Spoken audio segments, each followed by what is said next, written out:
2 वर्षापासून मी ह्या ट्रेडिंगमध्ये इन्व्हॉल्व झाली. आपणच कुठेतरी कमी पडतो असं वाटलं. कोर्समध्ये गेली, क्लासमध्ये गेली, तिथे मी लॉस करत गेली.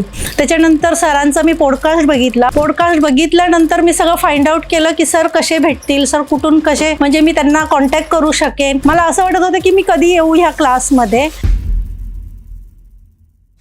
2 वर्षापासून मी ह्या ट्रेडिंगमध्ये इन्व्हॉल्व झाल्यानंतर मी एक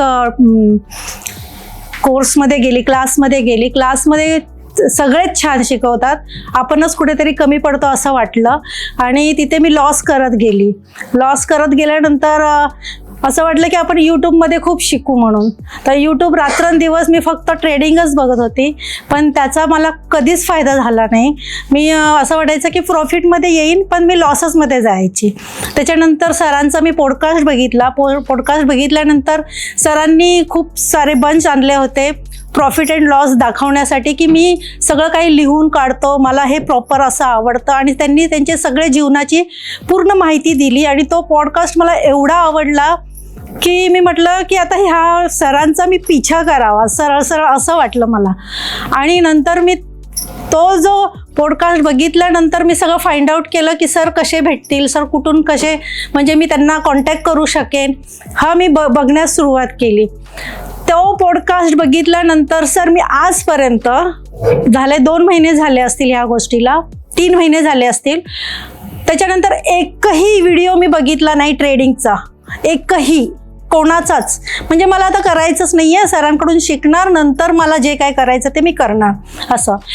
मग रेग्युलर तुमच्या मीटिंग ज्या होत होत्या, झूम मीटिंगमध्ये मी जॉईन झाली होती आणि झूम मीटिंग मी एकही मिस केली नाही.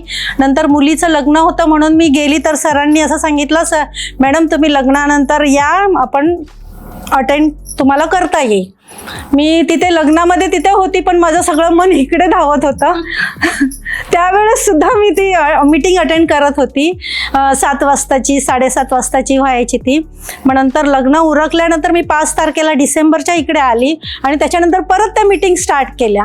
मला असं वाटत होतं की मी कधी येऊ ह्या क्लासमध्ये, आणि मी आज इथे आहे आणि मला एवढं सॅटिस्फॅक्शन झालेलं आहे.